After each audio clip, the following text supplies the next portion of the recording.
Good morning to you, my friends, wherever you may be in the world today. Clements here from the Sewell studios in Haiku, Maui, Hawaii, March 19th, 2022. This is part 3 in a 6-part series, A World in Crisis, Our World in Crises, and my humble attempt at finding meaning in the madness, taking it higher.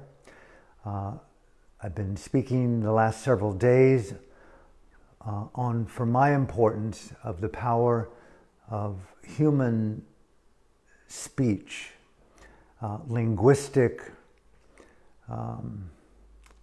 ability,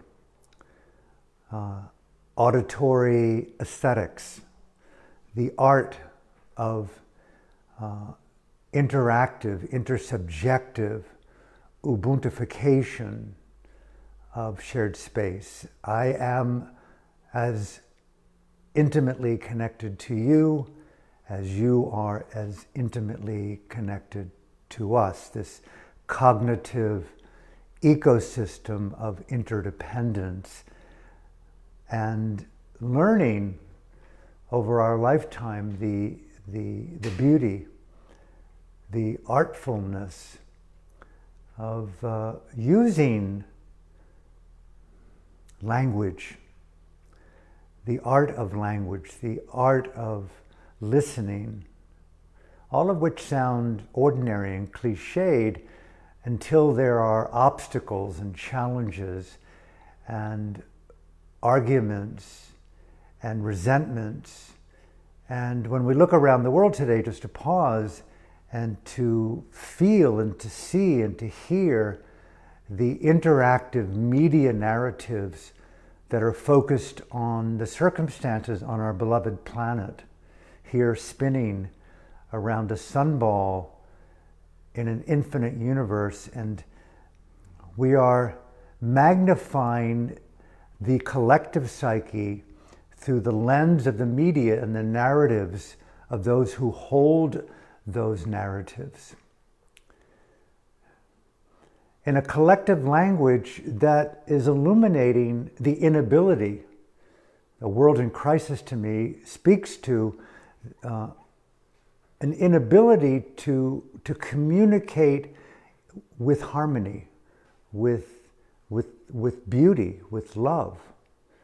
And this is my humble way of looking at the art of nonviolence, which isn't for me pacifism, but it's the employment of our senses, our consciousness as vehicle to communicate the evidence of our principles and values rather than resorting to the Neanderthal behaviors of nukes and bioweapons and cyber attacks and all the various things that are being seen globally for those who have technology,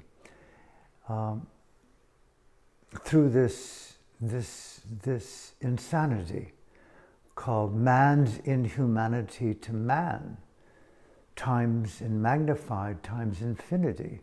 When did this violence begin? And when will the species, the multiple species, the humanoid, the Homo sapien, come to her in his senses, to their conscience, and employ a different methodology than this primordial force of you're wrong, I'm right, you're dead, I'm alive, and that black and white insanity, organized insanity around ignorance and fear and greed and anger. So the power of language,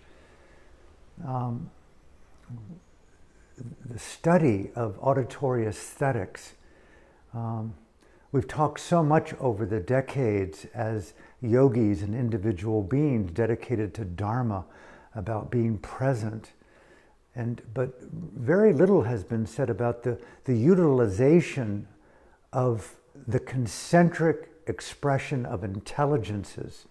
A lot of airtime over the decades on emotional intelligence and of course social intelligence, cultural intelligence, linguistic intelligence, Dharma intelligence, spiritual intelligence, mindful intelligence, astronomical intelligence, health, biological intelligence, cognitive intelligence, superstring theory intelligence, trans-quantum intelligence, the embeddedness of this, the alphabet of infinity, and learning the physics of frequency and vibration and etymology and meaning, and calling that linguistic ability, auditory aesthetics, the art of interactive communication, intersubjective, resonant, intuitive, psychic, auditory intelligence, sharing. I hear you, you hear me, I hear myself interpreting you as I wish to interpret you. I question my interpretation of you to be valid. I bring discernment, I bring mindfulness. You do the same to yourself about your impressions of me in relationship to our conditioning. And we have agreements of principles and openness and authenticity. We have some conscription and some agreement with integrity. And here we sit and communicate, but look at the world today. The inability to communicate, yet pundits of power can draw tens of thousands, if not millions, to the podium of their ignorance, to worship at their evil, and agree to the propagandist, disgusting narratives of enemy, when in fact it's just the lack of imagination and skillfulness to reorient from that Neanderthal blame and the weaponization of life. And you know, how much can we say about the necessity of a higher harmony? And it comes back to you and to me, and to communicate the evidence of our discovery on what it means to develop the art form of empowering auditory vibration, sound, speech. I'm going to get into it. The power of auditory vibration, the power of linguistics, and the ability to use word and meaning and definition and tone and spatial relationships and sensitivity and interactive, intuitive resonance. Words that, what do they feel like? Learning meditatively how to anoint ideas with a feeling relationship to them, as if we are talking about being in the ocean, but as a meditator, we want to be actually immersed in the water. So words and the direct experience of what we're communicating, and bringing a higher congruence with language and felt meaning in alignment with intentionality and a dedication to truthfulness rather than a fear-imposed motivation to coerce, to dominate, to infiltrate, to coerce, to control. All these forms of how the psyche and how the deeper substratum of what we're connected to in and around this totality, what drives the human psyche, what drives the psyche, the DNA, the spirit molecule, the substratum of being, what drives it to generate fear vibrations, anger vibrations, ignorance vibrations, and of course blame and violent vibrations. That is the dedication of a meditator, a yogi. And I feel that that is most simplified today, to take it out of the religious container, by studying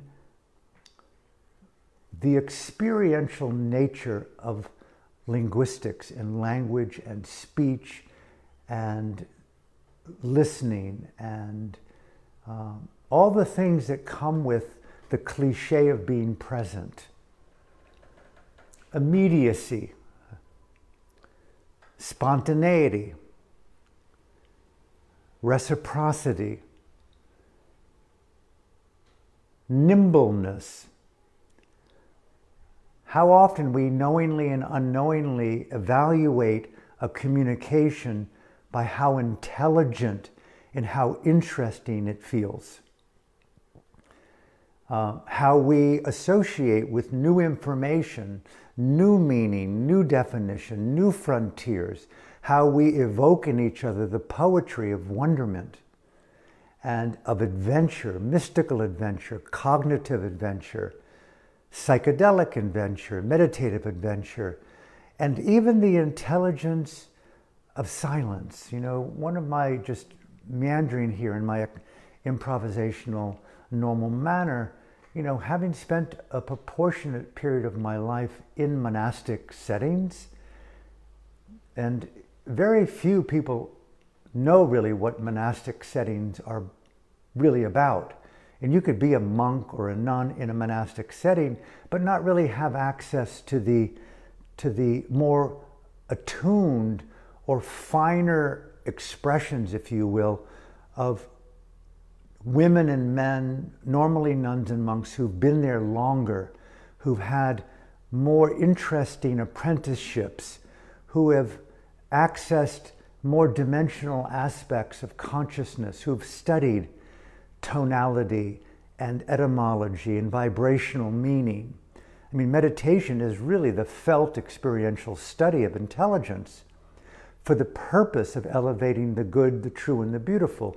Primarily, what leads to freedom of thought, freedom of expression, freedom of conscience, rather than the imprisonment or the control of conscience, and therefore this type of fossilized, paralyzed continuity of habit that is unrecognized in its inability to see that I am not free from this particular configuration of meaning.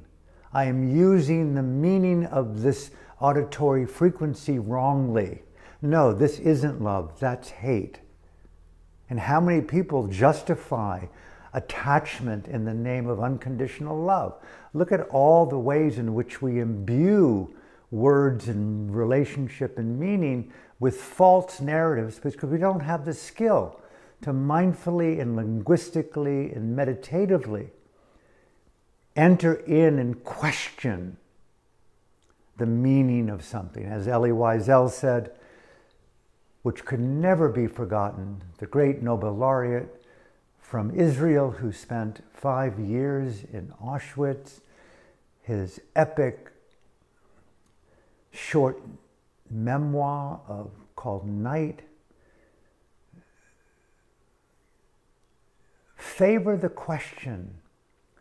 Be near those, paraphrasing the gentleman, be near those who empower the questioning mind.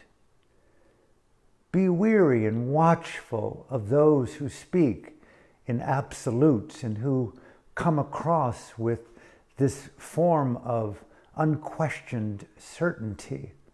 And often the magnetism and even the romance of that type of false confidence rooted in a Neanderthal certainty based upon an ideology or a principle called communism, global elitism. The certainty of my right and the certainty of your wrong, and losing the empathy and the compassion to try to open the mind of self and other to a more epic feminine embrace of the other rather than judgment and blame. And again, I don't know how else to say it this morning, the Neanderthal response to difference and diversity through calculated acts of violence and mass murder, i.e. war, genocide, ethnic cleansing, and Armageddon and apocalypse. And here we are teetering, if not over the edge, if not already within what's called a third world war. And has it ever been more important for us to voice the voiceless in us and to use the power of language and study our ability to communicate? You know, coming out of a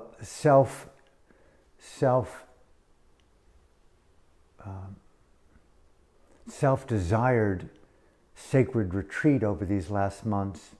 I've been in small gatherings with people and friends, and it's been a very joyous reawakening to set in setting and context and spatial relationships. And again, coming back to the titles of today's talk, linguistic ability and auditory aesthetics, within high regard for the setting with the group that you're with. So that immediacy, rather than recalling memories and telling stories alone, which are interesting, but making it relevant to the immediacy of a felt interactive, I dare say, soiree, poetic, psychedelic, orchestration, symphony of interactive, compelling theater, if you will. And how well you bring interesting to the shared space, compelling to the shared space. How often we read about people who walk into the room and you'll hear, whether it's in the Atlantic or the New Yorker or some intellectual magazine or newspaper, how they immediately compel the space and they're noticed. The way that they walk or the way that they move, it's very enchanting. There's something about that type of being that is compelling because they have a type of discernible regard for physical language, energetic aesthetics.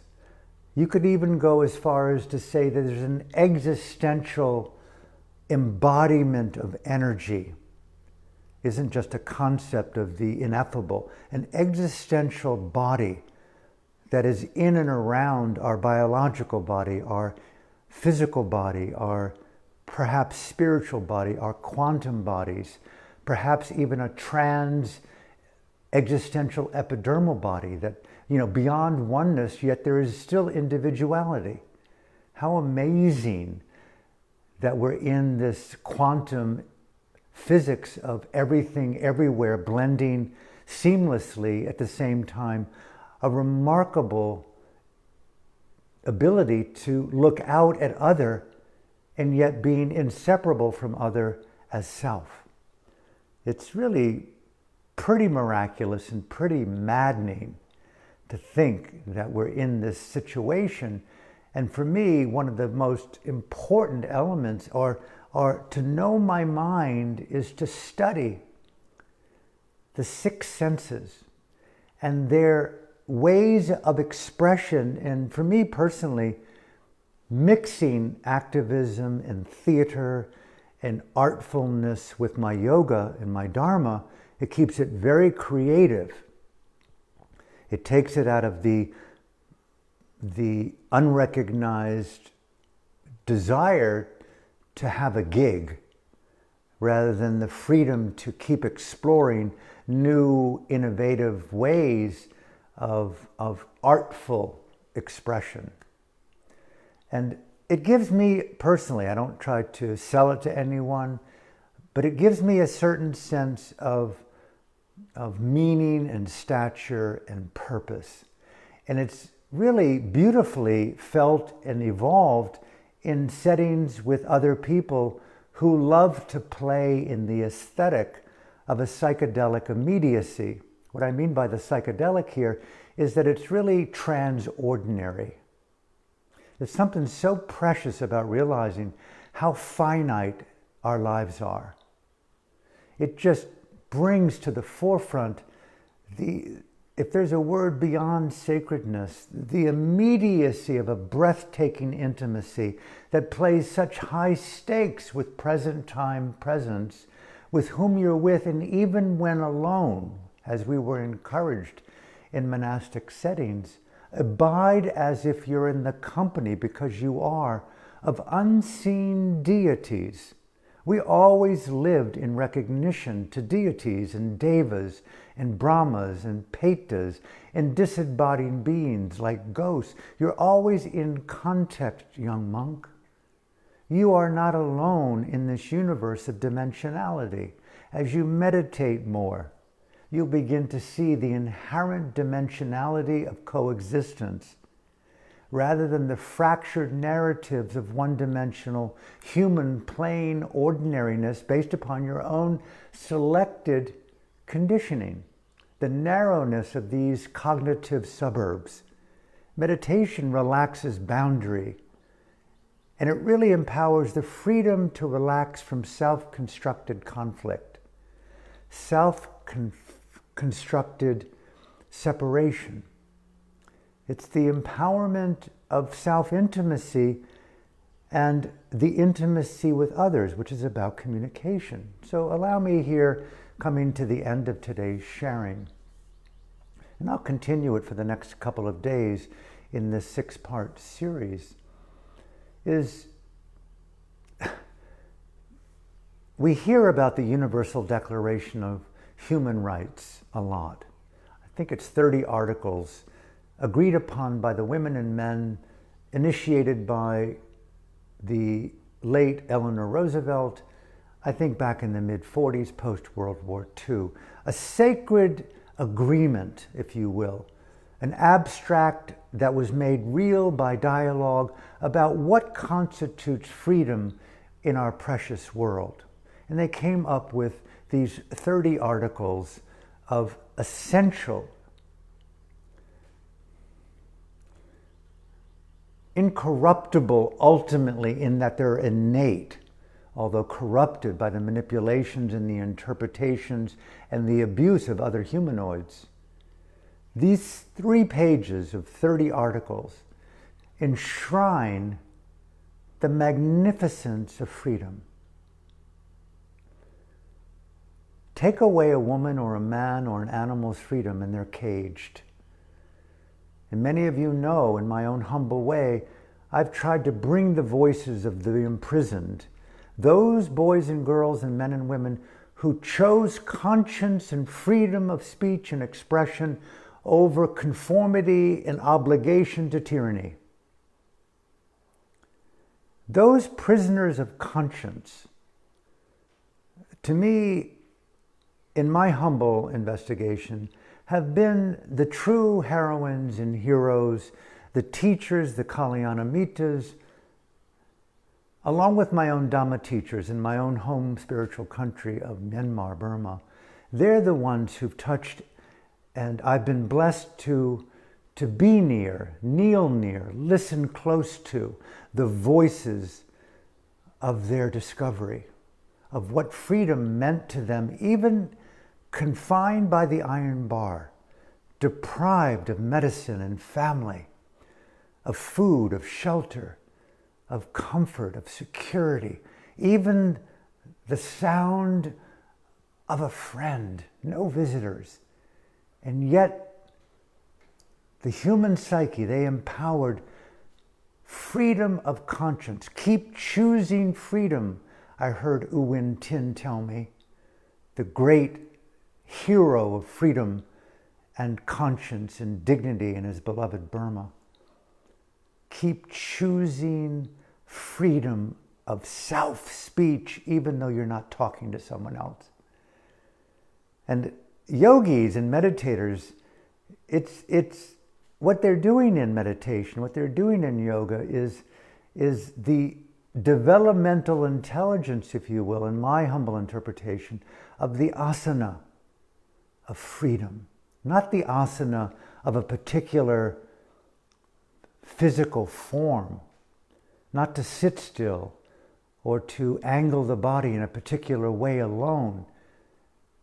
You could do the warrior pose, obviously, as a lazy coward, despite the fact of looking perfect. But how well do you occupy a body that can't move well? Freedom of speech, to know that what you're saying is expressing freedom along with the content of what you're saying. Look at the cancellation culture that we're now embedded. Shadow banning, cancellation, the tyranny of freedom right now, the controlled narratives, not to mention even, the more aggressive forms of control, like disinformation, misinformation, calculated manipulation of meaning and auditory vibration to the point of mind capture, addiction to narratives that are lies that become truth. Look at the divides in our family and our world today. Even the intelligent people will admit how hard it is today to know where to trust and who to believe. And so freedom has never been more important, and I think it comes right back to linguistic ability and the yoga, if you will, of auditory aesthetics, which come back to simple things. I would recommend, if you're inspired, write them down and study them. Immediacy. What does that mean to you in terms of a kind of acoustic architecture to keep me in the proximity of here, now, and there, with a deliberate intelligence of knowing that I'm in the immediacy of what? What does spontaneity of spirit mean? Naturalness as an energy. I'm not saying be lost in the language of these particular mosaics of spirit, but the felt auditory frequency, cognitive, spirit level of meaning, finding meaning in the madness, is to decathex from definitions of self and other and world that don't really promote beauty, love, compassion.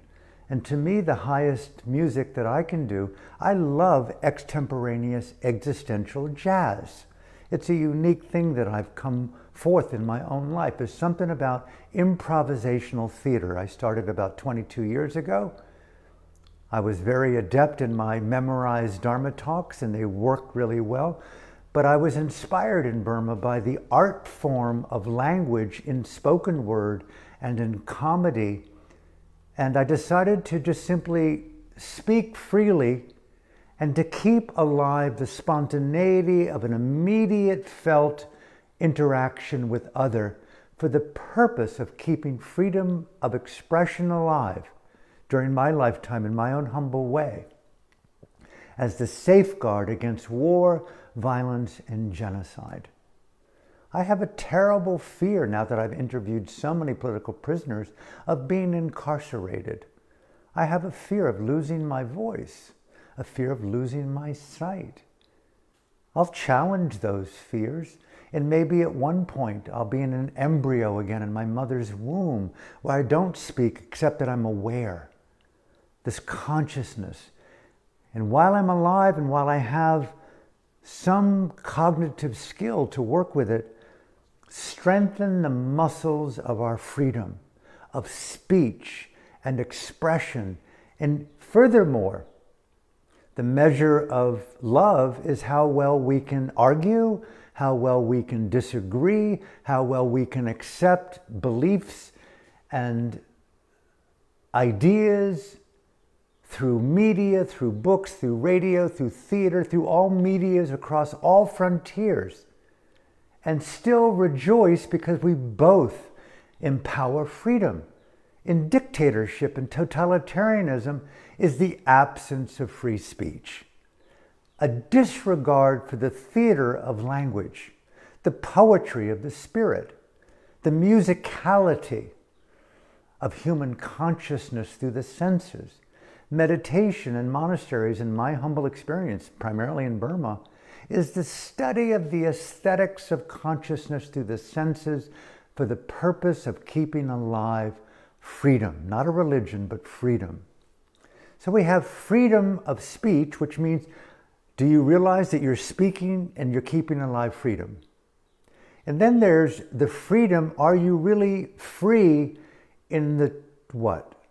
Do you know the intention in which you're speaking? You can be articulate, you can be incredibly intelligent, you can be a wordsmith, but you can be in denial of your intention. And you can feel it. People can feel the energy of mind capture, call it control, call it manipulation. I don't have anything to judge about seduction. If it's poetic and it's playful and it's real, so be it. It takes 2 or 3 or 4 or 5 or a country or a culture to tango.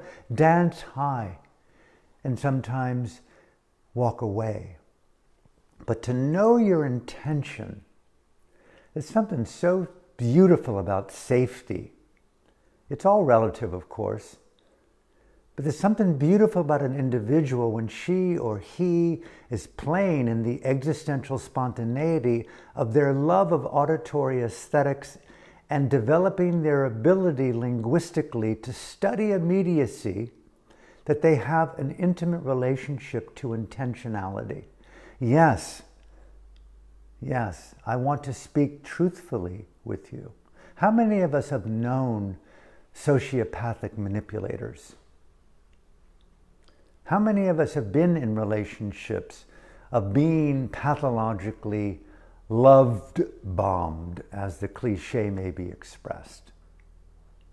How seduced we can be by inauthentic compliments, by the romance of collusion, the eroticism of codependency, mixing really powerful language assessments with very self-denigrating psychological behaviors.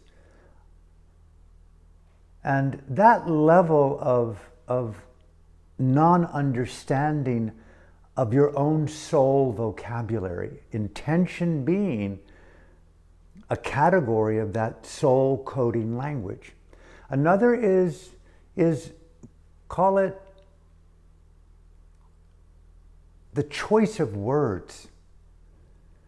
You know, one of the things that I learned with my teachers in Burma was they were artful in the art of questioning. They were very intelligent and scholarly, well-developed, but many times in the conversations over the years, I would hear teachers ask, please, what do you mean by that? And it really opened up new portals, new areas of emotionality and cognitive shared exploration. The art of the question. What do you mean by that? What an intimate. Would you please say more about your meaning?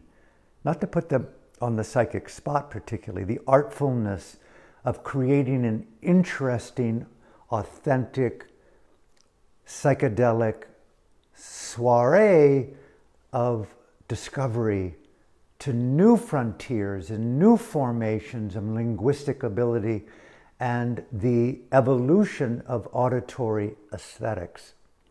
Intention, the choice of words.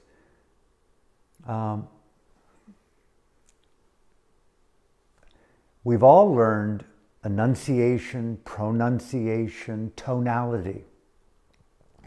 You can say a word with the right intention, but in the wrong tone, and it just makes you want to kind of contract or cringe. And so tonality, I mean, I'm not a musician, but I do have a high regard for voice and sound and listening in the aesthetics of this shared space. So tonality, words are not just flat, plain auditory frequencies. Reinventing the tonality of a word heightens your playfulness with communicating the meaning in a more evident way to the setting within others to maybe get it in a more nuanced way.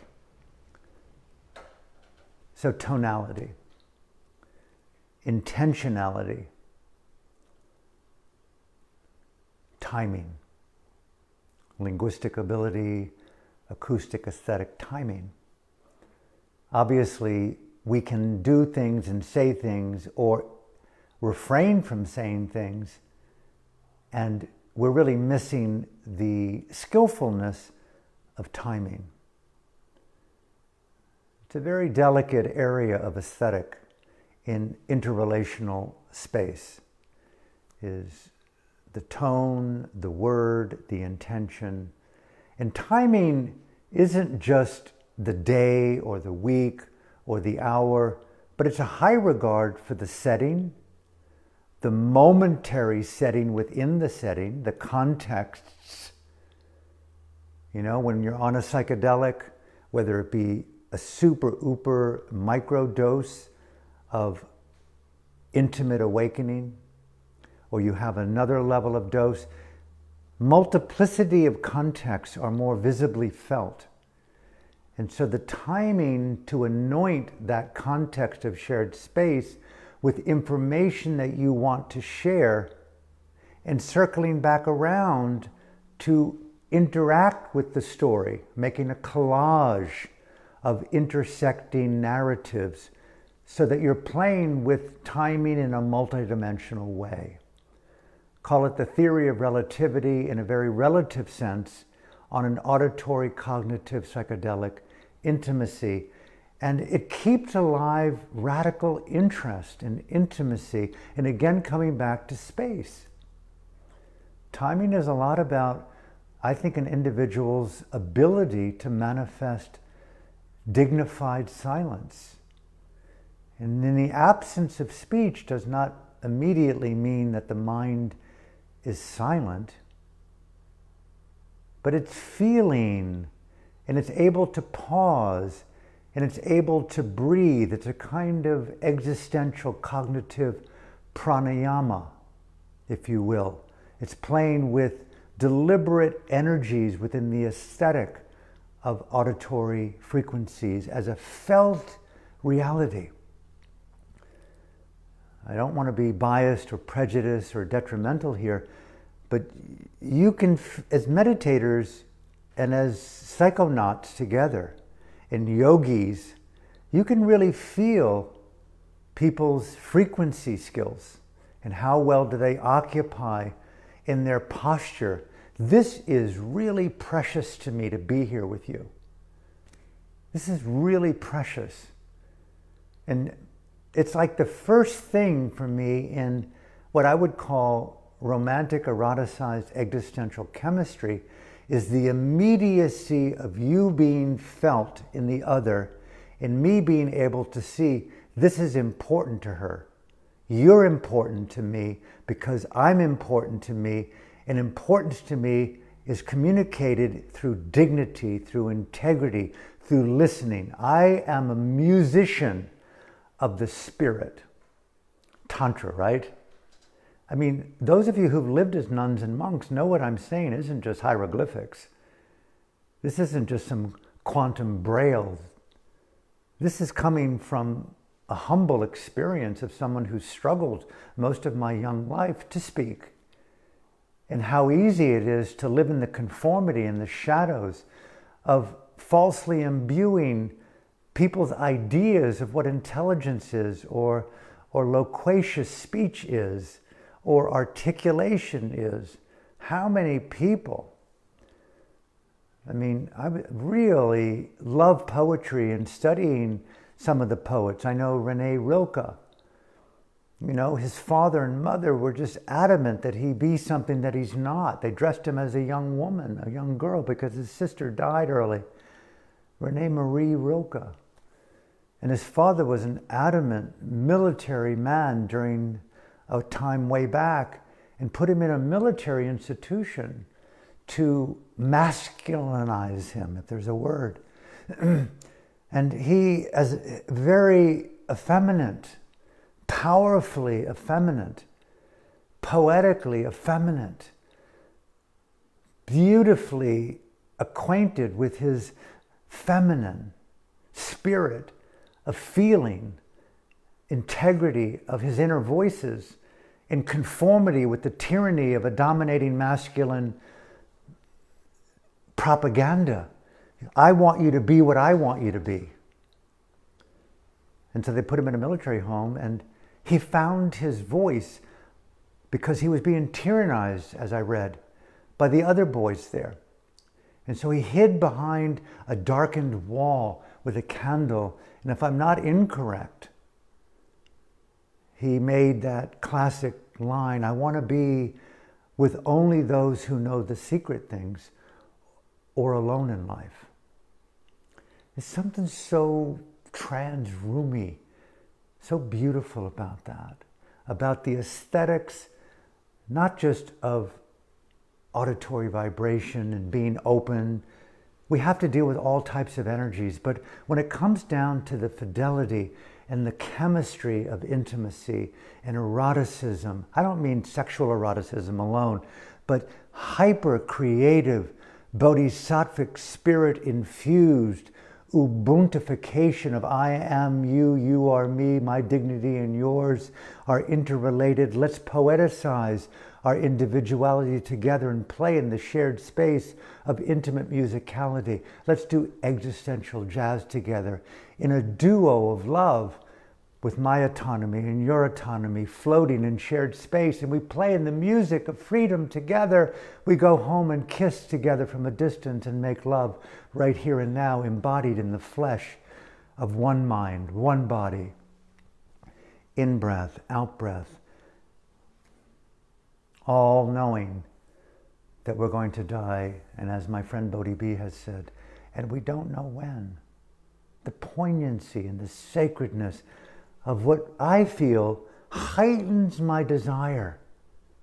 I love that I have desire, conscious passion, overcoming inertia, laziness, creating sacred landscapes with each other. This is taking freedom of speech to heightened levels of extravaganza.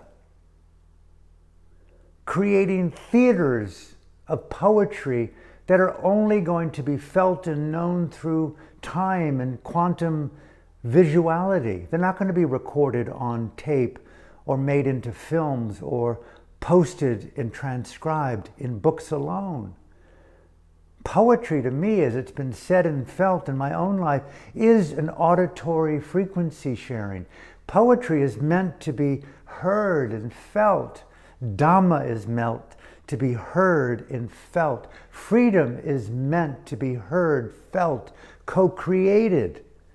How do you co-create sacred futures? By empowering, for me, the aesthetics of existential landscapes with linguistic ability, with the aesthetics of the senses, the aesthetics of acoustical vibration, felt meaning, and coming back to language as art, intention, tone, timing, word, space.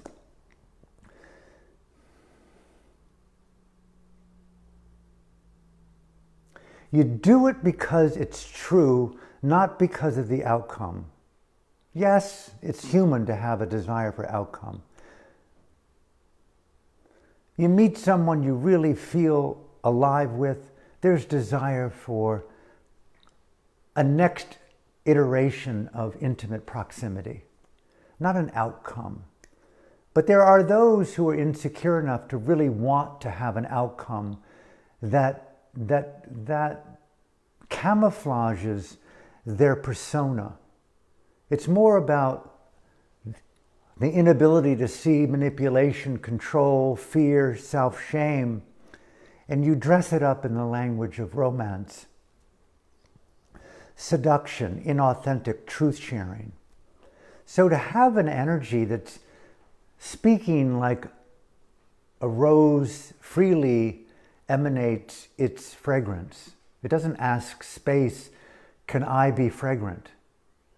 To speak and interrelate in the integrity of shared space without an overt or an unrecognized attachment to outcome. That you do it because it's true and it's right and it's beautiful. And yes, there's a desire to share it, but allow her, allow him, allow them to hear it in their own unique language, their own felt reality. Love is a mutuality and an ongoing elevating agreement to principles and values in the ongoing evolution of love that never tires day by day. That's not a cliche. We're all destined to biological discontinuity as we know it. Call it IE or AKA death. It's not a fear for me. It's a heightened invitation, as much as I'm willing to breathe into it, in breath, out breath. Neither wish to live nor fear dying. Breathe into the breath, breathe into the moment, sacred purpose. And to make these shared contexts as we come out post-pandemic into a world in crises where the media is pornifying the world through the drumbeat of war and violence. Yes, they're reporting on these things, but let us restrain, let us develop an existential, spiritual, psychological resilience, and equally play in our own unique theaters, if you will, our own stages of co-creative intelligence. Be unique, be your voice, be your art, use your language, use your meaning, study words, study etymology, study tonality, study space, feel into the senses, eroticize our senses, romanticize the future, give the children and the unborn hope through empowering sacred theater. I'm calling out to the divine feminine embodied in the woman. Come, let's play. Men and women, let's rejoice. Let's dance. Let's move. Let's make film. Let's make art. Let's make poetry. Let's make story. Let's make theater out of dinner. Let's do all that we can to inspire beauty.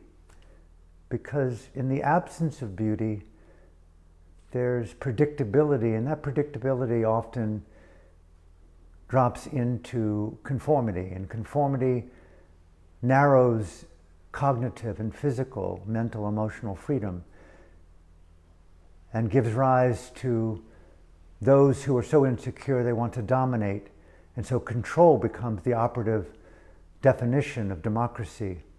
And then when democracy metastasizes into a misunderstanding of the Universal Declaration of Human Rights, a democracy becomes a de facto corporate totalitarian dictatorship. It becomes fascistic, corporate control. The next thing you know, we do things as we call sheeple. We are now sheep in a democratic society. We are now slaves in a totalitarian globe. Totalitarianism incorporated based upon our vote. We voted against our conscience because we did not keep alive linguistic ability, auditory aesthetics, the freedom of speech, the empowerment of the Universal Declaration of Human Rights, freedom of expression across frontiers through radio, poetry, print, theater, all languages, all cultures, simultaneously in orchestration, freedom over tyranny, freedom over violence, the freedom to overcome denigrating forces. That's an aesthetic, that's meditation, that's Dharma intelligence. Those who are dedicated to a self-responsible exploration of the states of consciousness, those energies that create self-inflicted suffering, and when unrecognized, create suffering on others. And equally, the elevation of the good, the true, and the beautiful, love, compassion, generosity, empathy, truthfulness, and all the nuances of those aesthetics, nimbleness, spontaneity, improvisational, existential jazz, spiritual jazz, eroticism, romance, silence, listening, linguistic ability, visual cues to studying physical language, physical tonation, movement of hand, voice, eye. In a monastery, my teachers, especially Sayadaw U Pandita, He was a real savant, and he communicated to me. I was blessed to be an apprentice with him. Blessed to talk to me about what it meant to study energy. You watch people. You watch yourself watching people. You learn how to evaluate your evaluation of yourself in evaluation of others for the sake of helping to create a more liberated sensory aesthetic in support in your communication with them, ways to inspire meaning and purpose, to give more life force to their love of freedom, of speech, thought, conscience, and dignity. That's the freedom fighter. He was the architect, if you will, of nonviolence in Burma, Daw Aung San Suu Kyi's spiritual teacher, along with many other civilian leaders. The art of nonviolent communication, he was a master of it. He taught it to the children from way back, he told me, in the 70s. I learned so much from this gentleman about the power of sound and the ability to feel sound, auditory aesthetics. So from my heart to yours, thank you for supporting this broadcast. A few announcements before I end today.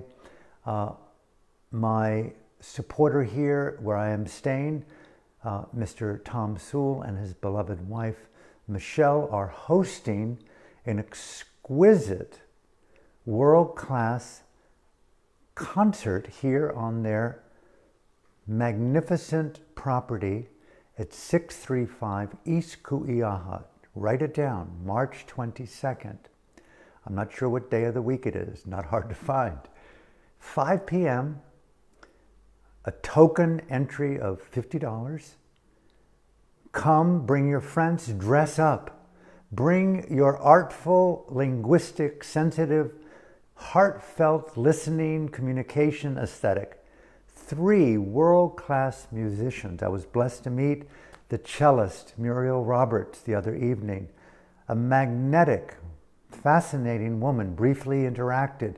She and her colleagues are going to do some experimental world-class music with 2 cellists and I think a pianist here at Mr. Sewell and his beloved wife's studio theater, Tuesday night, 5 p.m. Many of you know that I have written several books in the last month based upon the good help of others. I've done a unique production, a video book, World Dharma video book. It took all these years, 37 video chapters between 8 and 30 minutes, brilliantly edited by the editorial producer, Gemma McGovern, subtitled. Fergus, my longtime colleague and assistant, went through them in detail to make detailed notes. Jeffrey Hellman, my longtime audio-video engineer out of New York, brilliantly put them up on video on demand. Originally, it was meant to be a course. I don't like the idea of course. I like the innovation of shared space. So it was presented as a video book, very nominal fee to keep it up throughout the year. Video on demand, a World Dharma Practical Guide to Dharma Art. Did it. Kept it as simple as possible. Dharma 2.0. What are the points to share, to keep alive a trans-religious, trans-spiritual, multicultural, East and West? What is the essence of what you've learned over 5 decades of mystical spiritual adventure that has taken me from the sacredness of monastic silence to the horror and the sacred beauty of war zones in areas of extreme conflict in northern Burma, in Yugoslavia during the war, in Sarajevo, in Zagreb, in Vietnam, and in the city streets of lots of urban settings. Basically to point to, I've tried my best to distill the nuggets in this 10 hours of video. Please, if you're interested, it's on my website under alanclements.com. Under the book section, you'll find a World Dharma video book. And I'm proud to say, my beloved daughter, Sarabella, I wrote a book inspired by her, dedicated to her and all children, and equally to all the children within all the adults, and all the children yet to be born, all the children right now embryotically breathing in the fluid of the woman, all beings, all children about to be born in all dimensions. I have something about that in me that wants to put miracle seeds in the cognitive field. In this book, Tonight I Met a Deva, an Angel of Love, 60 pages, brilliantly illustrated by these men and women from Dakini as Arts, blessed by their illustrations. And I've brought forth the most important teachings I've learned and I'm learning in my life, the Buddhist Four Noble Truths, done in a way that's post-Buddhistic. And so if you are of interest to your own inner child or your family, may I invite you, it's in pre-sale. It'll be available worldwide June 15th, but it's available in all Amazons worldwide, Barnes & Noble. We've just put up a print edition. That'll be out there as well. There's a hardback edition. Please acquire it, bring it to the schools, bring it to the libraries, bring it to your friends. Thank you for my heart, for participating in my life. God willing, I will see you tomorrow here from the Sewell's studio in Haiku, Maui, 10 a.m. Hawaii time, and have a beautiful day. Thank you from my heart.